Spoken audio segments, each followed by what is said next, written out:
नमस्कार।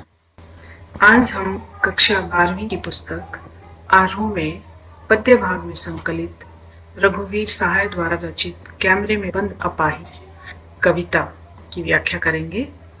कैमरे में बंद अपाहिज कविता रघुवीर सहाय द्वारा रचित है। एक नजर रघुवीर सहाय के जीवन पर। रघुवीर सहाय का जन्म 1929 को लखनऊ में हुआ था। लखनऊ विश्वविद्यालय में उन्होंने 1951 में अंग्रेजी में एमए की परीक्षा उत्तीर्ण की। उसके बाद वे संपादन कार्य में लग गए। कुछ समय तक वे आकाशवाणी में हिंदी समाचार विभाग से भी संबद्ध रहे। आगे चलकर उन्होंने दिनमान नामक पत्रिका संपादन भी किया। रघुवीर सहाय समकालीन कविता के संवेदनशील कवि हैं। उनकी प्रमुख रचनाएं हैं सीढ़ियों पर धूप में, आत्महत्या के विरुद्ध, हंसो जल्दी हंसो, लोग भूल गए हैं आदि। सीढ़ियों पर धूप में कविता कहानी निबंध का एक अनूठा संग्रह है। रघुवीर सहाय के काव्य में समकालीन कविता की सभी विशेषताएं देखी जा सकती हैं। उन्होंने अपने काव्य में समकालीन समाज में व्याप्त भ्रष्टाचार, शोषण, राजनीतिक अस्थिरता, जीवन मूल्यों की गिरावट तथा कुरीतियों पर भी करारे व्यंग्य किए हैं। रघुवीर सहाय ने प्राय सामान्य बोलचाल की भाषा का प्रयोग किया है, लेकिन इनकी भाषा में पैनापन तथा व्यंग्य है।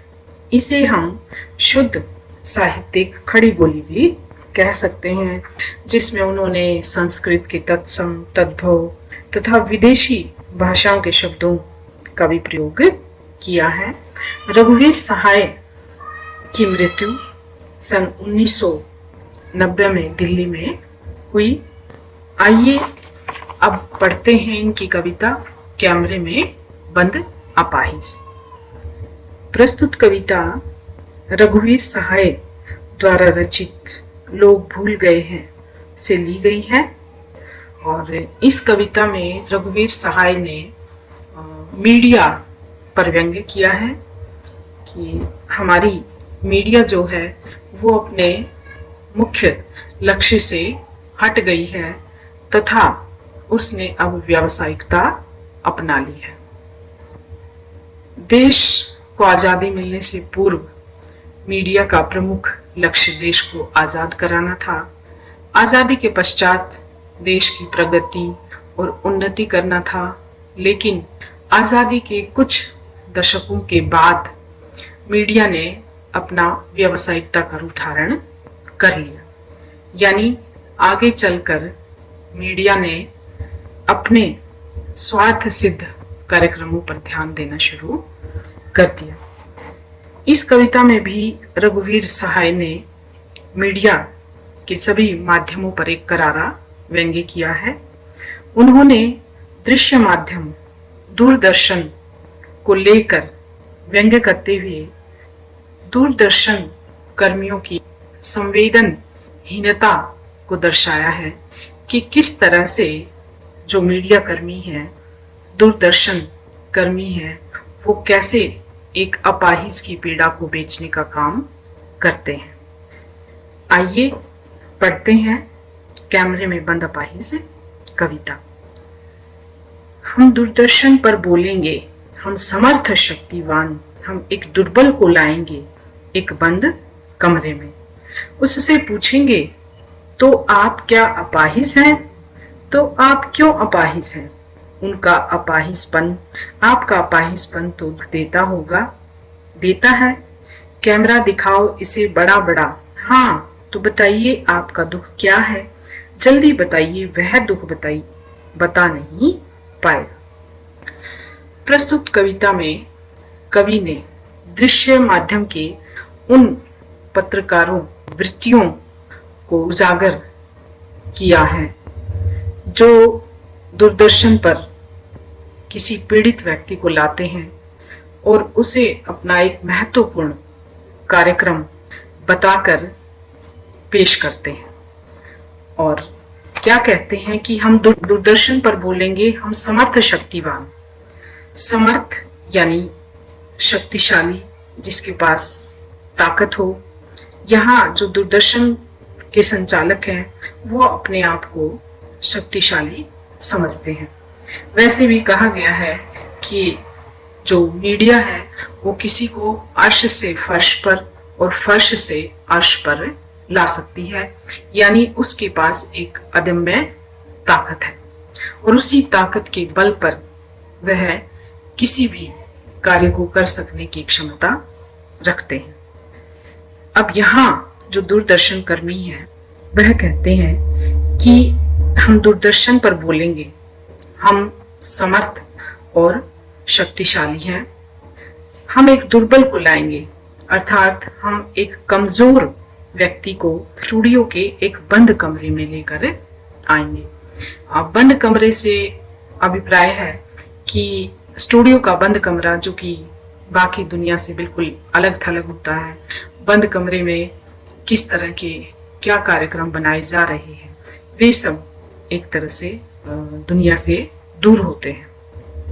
तो दूरदर्शन कर्मी कहते हैं कि हम एक कमजोर व्यक्ति को अपने कार्यक्रम में प्रस्तुत करेंगे, उससे पूछेंगे तो आप क्या अपाहिज हैं, और फिर उस बंद कमरे में उस अपाहिज व्यक्ति जो कि शारीरिक चुनौती झेल रहा है वह स्वयं में अपने आप इतना पीड़ित है कि अपनी पीड़ा को बयान करना उसके लिए बड़ा ही मुश्किल है, परंतु जो दूरदर्शन कर्मी हैं वे उससे तरह तरह के ऐसे अनर्गल प्रश्न पूछते हैं जिनका कोई मायना नहीं होता, या उनके प्रश्नों से साफ जाहिर होता है कि वे बिल्कुल संवेदनहीन हो गई हैं।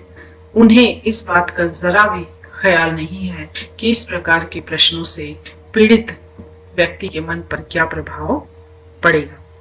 परंतु जो दूरदर्शन कर्मी है वो तो उस पीड़ित व्यक्ति की वेदना से हजारों दर्शकों को जोड़ना चाहते हैं, ताकि जो दर्शक कार्यक्रम को देख रहे हैं उनके अंदर उस पीड़ित व्यक्ति के लिए सहानुभूति जाग सके, और ऐसा करके वो अपने कार्यक्रम को प्रसिद्ध बनाना चाहते हैं।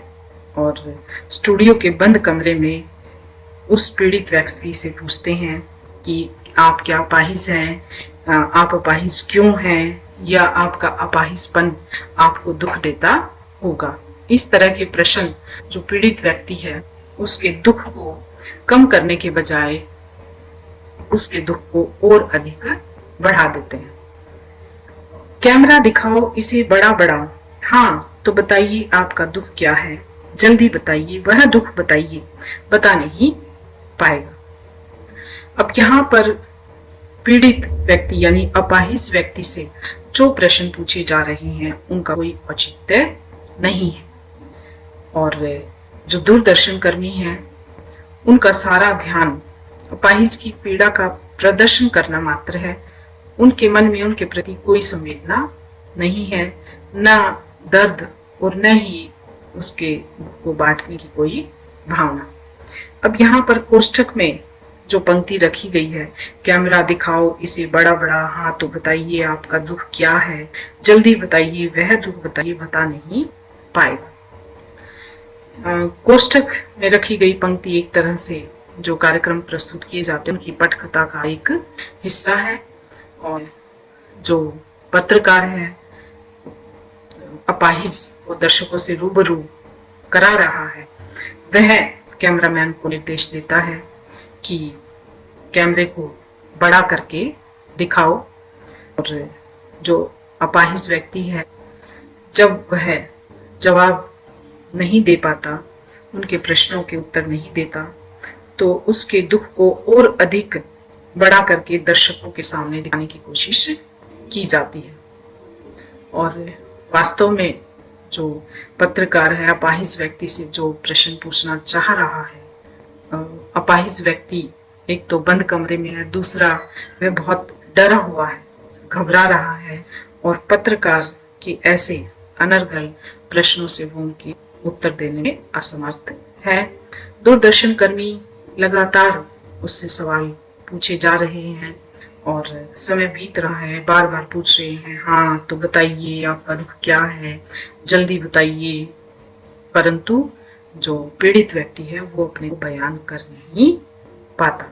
आइए अब कविता के काव्य सौंदर्य पर प्रकाश डालते हैं। प्रस्तुत कविता शुद्ध साहित्यिक खड़ी बोली में लिखी गई है। इसमें सरल भाषा का प्रयोग है और करुण रस पूरे कविता में देखने मिलता है। मुक्तक छंद है, स्थान स्थान पर प्रश्न अलंकार और अनुप्रास अलंकार आदि देखने को मिले। व्यंग्य शैली का प्रयोग किया है, जिसमें मीडिया के दृश्य माध्यम ही नहीं बल्कि अन्य माध्यमों पर भी जो कवि है वो सीधा व्यंग्य कस से रहे हैं। और साथ ही साथ कविता में अपाहिज व्यक्ति के प्रति जो दूरदर्शन कर्मचारी हैं उनकी संवेदनहीनता को दिखाया गया है। धन्यवाद। कविता का अगला अंश अगली वीडियो में।